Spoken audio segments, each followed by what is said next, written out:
По еднонеделен молк органите за прогон конечно проговорија за акцијата Канабис.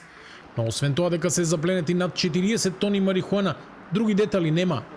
Од обвинителството за организиран криминал велат дека заедно со МВР и надлежната комисија од Министерството за здравство работат на расчистување на случајот. Во денешното соопштение велат дека соработуваат и со обвинителството во Србија, разменуваат информации и проверуваат дали двата случаи се поврзани и од каде потекнува марихуаната. Јавниот обвинител од основното јавно обвинителство за гонење на организиран криминал и корупција презема и други действија согласно своите законски надлежности, вклучително и сослушување лица во својство на сведоци, со цел прибирање докази и факти релевантни за постапката. И додека органите за прогон ги дозираат информациите за овој случај, СДСМ тврди дека станува збор за голем скандал и обвинува за криминал во власта. Повикувајќи се на информации дека и американската ДЕА доставила податоци до обвинителството во Србија и Македонија, партијата прашува како 5 тони марихуана ја поминале границата без поддршка од институциите. Според неофицијалните информации од медиумите во Србија, обвинителството во Србија и во Македонија добиле клучни податоци од Американската агенција за борба против дрога ДЕА. Поради оваа меѓународна соработка, премиерот Мицковски веќе една недела нема одговор на клучното прашање.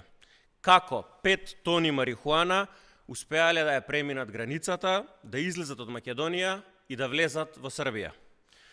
Овој молк не е случаен, туку индикатор дека во тврдењата има вистина. Не останаа покуси ниту од владеачката ВМРО ДПМН. Тие повторно го повторија тврдењето дека во случајот со 40 тони марихуана се вмешани Зоран Заев и Венко Филипче и бараат обвинителството да ја испита нивната можна поврзаност.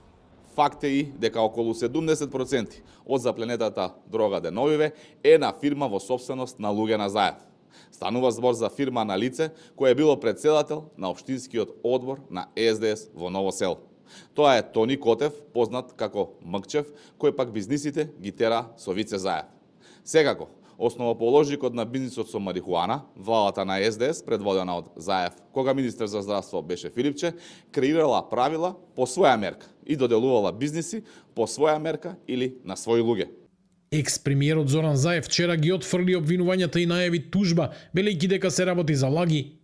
Минатата недела полицијата по налог на обвинителството запленуваше канабис во Скопје и Струмичко, откако во Србија беа фатени 5 тони марихуана, за кои се тврдеше дека потекнуваат од земјава.